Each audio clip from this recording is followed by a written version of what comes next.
Oh my god. Do it, dude. Don't do it. Don't do it. Don't do it. Don't do it. Don't be fucking foolish. Butter Knife Mihawk. And King of Lightning says, yes, Zoro's crushing him. while I understand why you would believe this, I feel like you guys are overestimating the way this knife nerfs Mihawk. Obviously, he was suppressing his power by using this knife, and that was clear as day in the dialogue. He doesn't hunt rabbits with a cannon. We know when Mihawk is taking you And the rabbit is not Zoro. Zoro's not a rabbit, dude.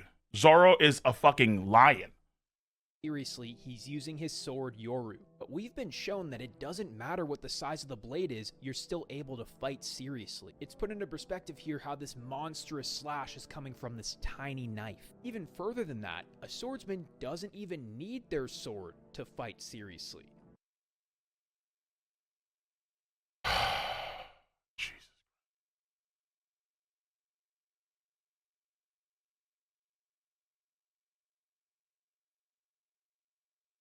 So apparently the title of swordsman is just, you know, for show. I'm calm. I'm good. I'm cool. Zoro literally says here, fine, no weapon, not like it matters at all. So how much is Mihawk nerfing himself when he uses this? You know, what he's saying here is contradicted entirely by Zoro's own statements when he was fighting against Ryoma. When Zoro only had 2 swords instead of 3 swords. And he told Ryoma, I wish I could show you my 3-sword style. When it comes to fighting seriously, he's conflating fighting seriously versus fighting at maximum power. Like Sanji or Luffy can have various nerfs to their abilities or their, let's say, techniques, and they can be fighting seriously, but they're not at max power. Like, for example, if Sanji has one leg encased in adamantium and he can't use it that well, he can fight seriously, fair enough, with his other leg, but he's still nerfed. Luffy can run out of hockey, and then he can still fight seriously without hockey, but he's still not using hockey. Like, hello? Blade. Well, we know Yoru makes him significantly stronger, not only because it's literally stated to be the strongest sword multiple times, but we also know these supreme grade weapons are so strong because they allow the user to put their full power through it. So using this tiny knife, I wouldn't expect Mihawk would be consistently dishing out his full power attacks at Zoro.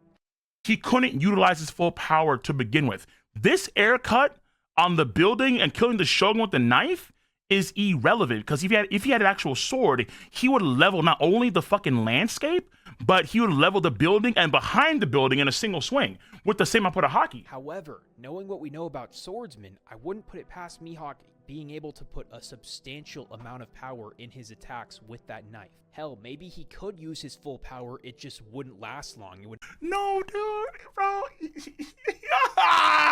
Okay. I'm calm. I'm very calm. End up breaking. Let me talk. Seriously, and maybe he might even use his full power. Regardless if the knife breaks or not, I think the result would be the same. As I said in the beginning, I understand the idea that Mihawk would have some trouble with this nerf, but if he's able to channel anything close to his full power in these attacks, I'm not sure that Zoro is going to defeat him. Don't get me wrong, Zoro is definitely getting up there, especially with his Conqueror's coding. You gotta keep in mind, he's had barely any experience fighting Conqueror swordsmen. And this is me being gracious too, because it's not even outright confirmed that Ethan has Conquerors. Shouldn't have to convince you guys that this dude is a Conqueror. That matters in this case here too? It doesn't matter if, in this situation, it doesn't matter if Mihawk has Conquerors or not. It's Butter Knife Mihawk. Butter Knife Mihawk cannot exude the same level of skill and swordsmanship that he can with Yoru. That's obvious. It's the same concept as Zoro, where Zoro's maximum skills are utilized when he's in 3-sword style, not 2-sword style, 1-sword style. So it's like, again, fighting like Vista. You're fighting Vista with 1 sword, he's not at max power. Or I guess you want to, let's say, argue, even though Killer's not really a swordsman, you can argue kind of is in a way.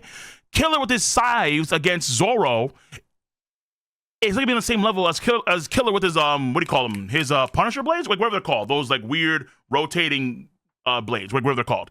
Like, Killer has different techniques and different moves and different abilities when he can use his actual main weapon than scythes. It's the same principle here.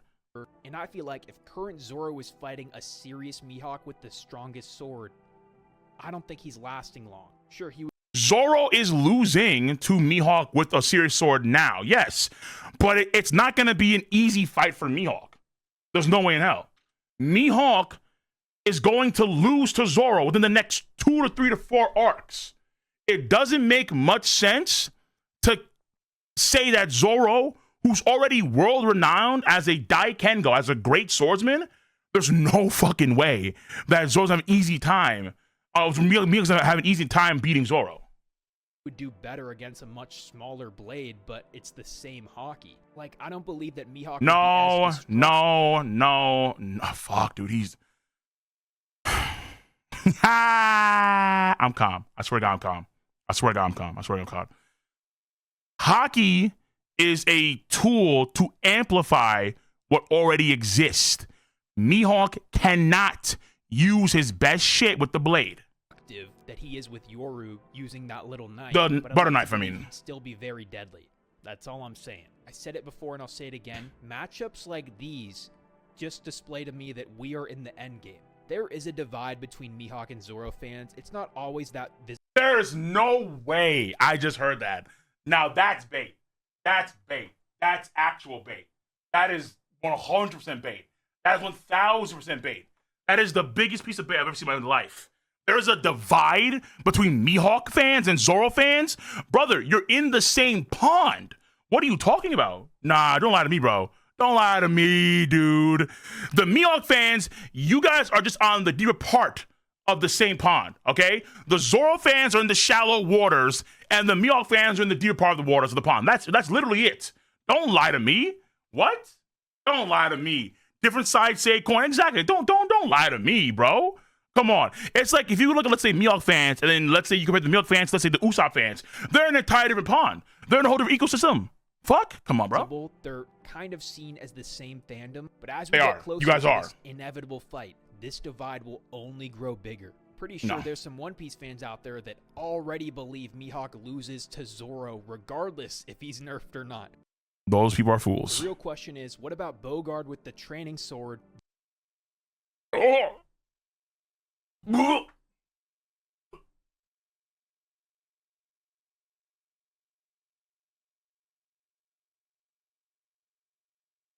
Okay.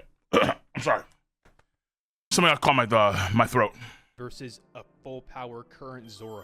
Guys, you can nerf Bogard however you want. I don't know why you would think that would even be a nerf for him, but it doesn't matter. Like this enlightened commenter said. Let's just see if Bogard is going to become a canon character first, and then we'll care about if Bogard is going to beat Zoro or not. Jesus. Says, I don't care if he's named Beat Bogard with the ability beats Bogard from the hit new anime That Time I Beat. Bro, hold on. What is your name? Bogard guy. The Bogard guy, bro. The fucking Bogard guy. Look at this dude. I didn't read his name. I just saw the title. Just zoned out. Bro, it's the Bogard guy. Oh, God. I don't want to have to do a video on this one. I'll probably just do a short or something. I have no idea. But it's like, look. Look. The arguments for Zoro losing to Butter Mihawk do not stand the test of time because sword skill is absolutely a paradigm. The level of hockey that Zoro has doesn't change from one sword style, two sword style, or three sword style. It's the same concept here with Mihawk. However, Zoro's maximum attack powers are always going to be with three swords, then two swords, or one sword, because he can utilize his best skills in three sword style, then two sword style, then one sword style. Mihawk cannot use his best skills when he has a butter knife compared to when he has his Yoru sword.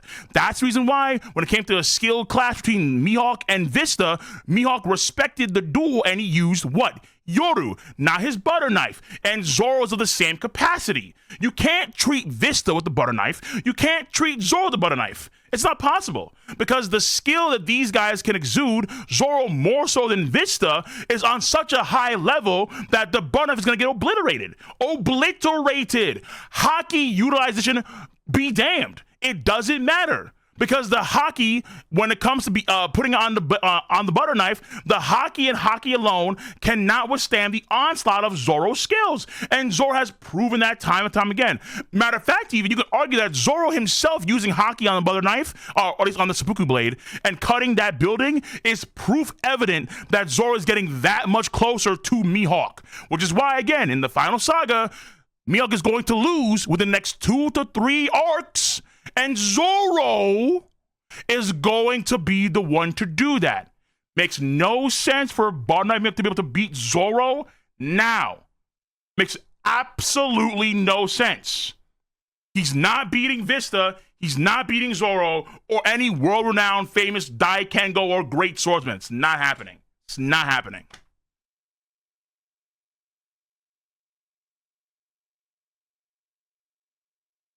You know what? I'll make that a 2 short. Fuck it.